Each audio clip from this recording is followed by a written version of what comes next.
welcome to a brand new episode of T Watches a Scary Movie.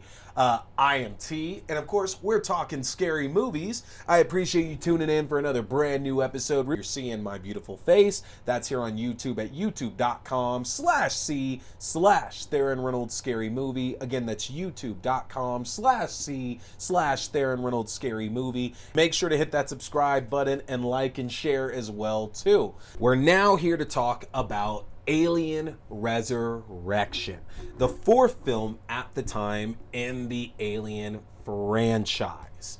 So, my relationship with Alien Resurrection is an interesting one, and it does go back to the 90s, as so many of my stories typically do. I remember I was living in Australia at the time, and I had gotten really obsessed with the Alien series because I just finally gotten a chance to see Aliens, and Alien 3 kind of all the way through at that point. So like my fever was just super high for anything that was Alien related.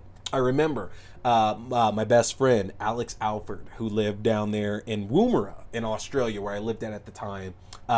He had this like mod for Doom 2 that was Alien Doom, that basically replaced all the demons and everything with the aliens from the second movie. And your guns were replaced with like guns from there as well too. Level design was upgraded, and I thought it was just the coolest thing in the world. So, from when I initially saw Alien 3, I remember being terrified of it, but also also kind of bummed because I had seen bits and pieces of aliens, and I thought there was more aliens in the film. So I was kind of bummed about that. So when Alien Resurrection was suddenly being previewed and like it's coming out soon, I got stoked again because basically it was aliens but for a modern audience. That's the way I looked at it, was that we were getting multiple aliens again. So that's all it was. We have guns, we have multiple aliens. It's aliens, but it's for a modern audience because Aliens was back in the 80s. It's very much an 80s film. It looks like an 80s film, whereas Alien Resurrection looks completely different. And it was huge because Sigourney Weaver was supposed to be done with the role.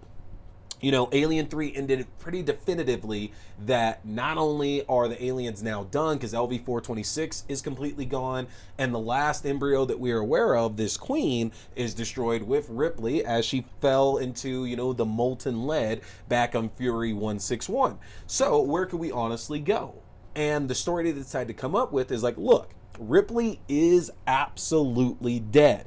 But a couple hundred years later, scientists have figured out a way to clone Ripley, and they've been cloning her quite a lot as an effort to gain control of the xenomorphs. Ripley herself, not that important, but the idea here is that the Weyland-Yutani company, the guys who have always been around getting these aliens, wants to use these aliens for weapons like they always have. It just never ends. They never learn any life lessons out of this. They're letting shit just happen over and over and over. And our story deals with a group of mercenaries who have been delivering humans for the military and this corporation to use to basically successfully implant and breed more aliens. In a very terrifying scene where we see them all strapped down to like lab tables as aliens are like placed right in front of their face to become infected with, by a face hugger to get these embryos more and more and more.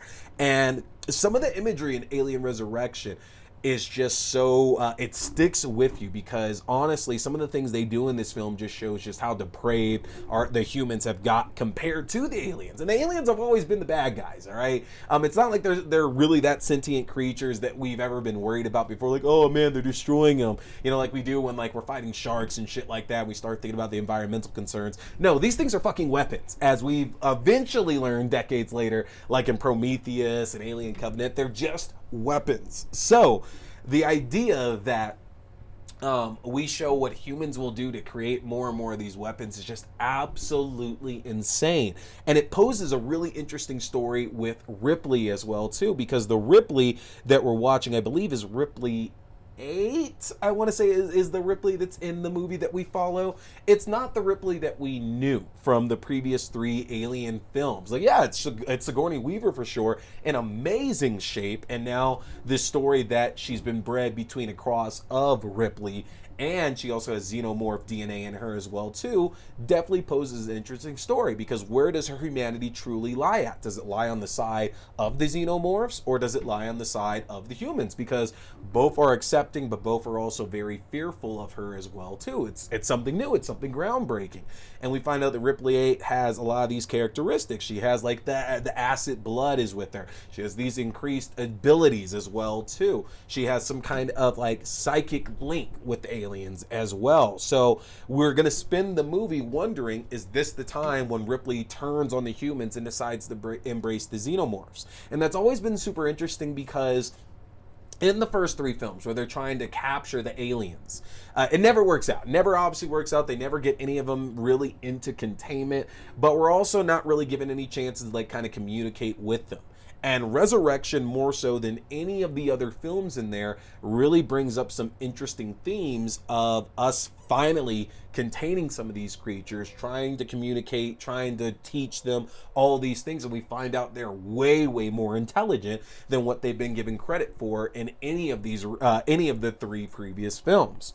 And that takes us through this journey of Ripley and some of these surviving mercenaries, and then some of the military crew on the Auriga, I think is the name of the ship, trying to escape while also, again, destroy this menace again once and for all.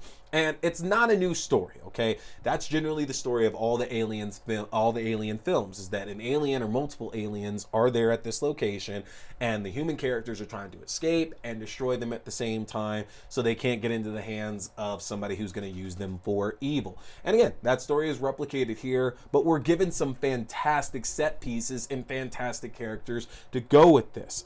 We have Winona Ryder, who's in the film, playing our android. As we later find out in the film that, hey, Call is actually an android. She's not human, but she's more human than what we've seen for characters like Bishop and Ash in the original film. So it's a different kind of android, and Winona Ryder's perfect for it. You know, this is right. Her coming off all these bigger roles in the early 90s, you know, Beetlejuice, Edward Scissorhands, stuff like that. And so this was like a really big role for her, and she fills it perfectly, because Call is definitely more human than we've seen with Bishop and with Ash. You know, she's here to protect really not just herself, but her friends and Earth as a whole. Like, she doesn't want the aliens getting out. She's seen the inhumane things that have been done to these Ripley clones and wants that to end as well too. She's basically our connection. She's, weirdly enough, who we're most closely identifying with over the course of the film, I believe. And the other mercenaries played by, Ron Perlman, Michael Wincott, Gary Durdane, that's right, from like CSI. Like, great crew together, like where everybody is kind of like the best and the worst of the previous 3 Alien films. And that's what was so interesting about it, is that I feel that all the mercenaries are kind of like combinations of various characters from our first 3 films. But the difference, though, is that they all very much seem trustworthy compared to, like we know in Alien and in Aliens, we had these characters there who had nefarious intentions. Obviously, they didn't really have the best intentions of heart at the characters we were really enjoying. Here in Alien Resurrection, we pretty much get the idea that there's only one character, that's Dr. Wren, that we really have to worry about. Basically, if you're not Dr. Wren, everybody's on the good side at that point. And I really like that dichotomy, because it did get old in the previous films, worrying about who's going to turn on who's in power. Dr. Wyn's not in any kind of power. He needs the mercenaries and he needs Ripley in order to survive all of this. So he really has to decide what's more important to him. And I love that. I love that interesting new plot device of this film. Now, in terms of kills, blood, gore, it's a very bloody movie for sure. There are some great kills in it. But man, oh man, that underwater scene where they have to swim through a few of the different corridors. Let me tell you, seeing the aliens represented in water that way is one of the coolest things this series has done. And it definitely gave us a new way to experience these aliens hunting the humans. And it's so cool and eerie and creepy. And if anything, whether you like this film or not, you cannot watch that sequence and say you don't enjoy that start to finish, from the moment that they have to dive in and they have to go underwater. And it's Hillard. Hillard's the last one in, and she clearly doesn't want to do any diving or anything, to the point to where they get to the top of the ladder. That entire sequence is so batshit insane, and I love it. It is one of the highest moments of tension throughout the entire series, and it's so well done, to the point to where I remember the E.T. behind the scenes featurette that they did back in 1997, 1998 in Australia when they aired it, and being so blown away by it. Now, Alien Resurrection does bite off a bit more than it can chew, with the whole idea of the cloned queen now having a human uterus and therefore birthing the big infant at the end that's, you know, half human, half alien as well. That seemed a little bit much to be biting off more than what they can chew, but I get it. You know, the queen's no longer the big bad. We got to change it up because we've already seen the queen fight Ripley before, and we want something different. And I like the design of the newborn for sure.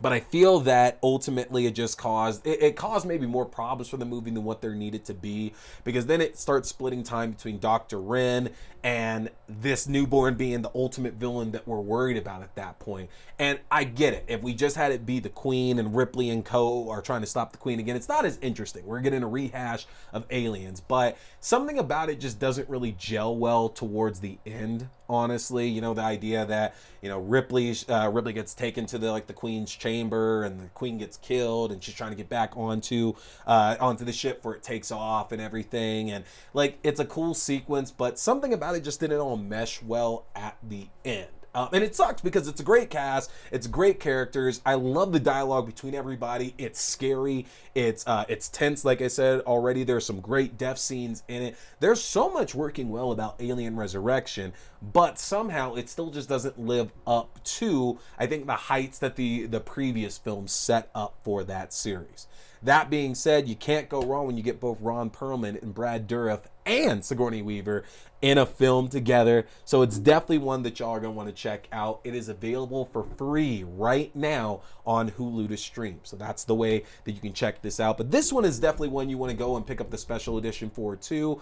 It's the least changed, I feel, compared to any of the other three films, honestly. So it's just adding a few things in, which is kind of nice for the series, because it shows that the film that we got was mostly what was intended to show up on screen in the first place. And I always like when that happens. I love when we get treasure chests, like what happened with Aliens and Alien 3, but it's also cool to see a film just kind of be presented the way that was kind of intended, and that is that at that point. So check out Alien Resurrection. It is free right now to stream on Hulu. So that is going to do it for us tonight, folks. I got a chance to talk Alien 3 and Alien Resurrection. It was a great week here for classics. To let you know what we got coming up next, I'm going to be dropping my early review of The Black Phone. It's going up tomorrow afternoon. I say this because if you're watching this on Wednesday, June 22nd, when this episode premieres there, I'm dropping this tomorrow. So Thursday, June 23rd, you're going to get my early review of The Black Phone, which, oh my God, was so good. Loved it so much. I'm excited to talk that with y'all. And then next week, we're actually doing another classics week. We're going to actually look back at the original versions of When a Stranger Calls and Sorority Row. So you're not going to want to miss those. Make sure to come back and tune in for those so you can see me cover some old slashers before, in a few weeks, we get to the remakes, because those are coming up as well too. Guys, this summer is well underway at this point. Happy Pride Month as well too. Definitely supporting my LGBTQIA listeners out there as well. Love you. Definitely supporting you as well, because hey, that's me too. And I appreciate everybody tuning in for just another great episode. Don't forget to subscribe, like, share, comment, and if the episode as a whole was a bit too long, go back and look at the playlist, because again, I do have these reviews separated out. We're going to try that out, see how that works for y'all. But that's going to do it for me today. My name is T. We've been talking scary movies. Stay scared.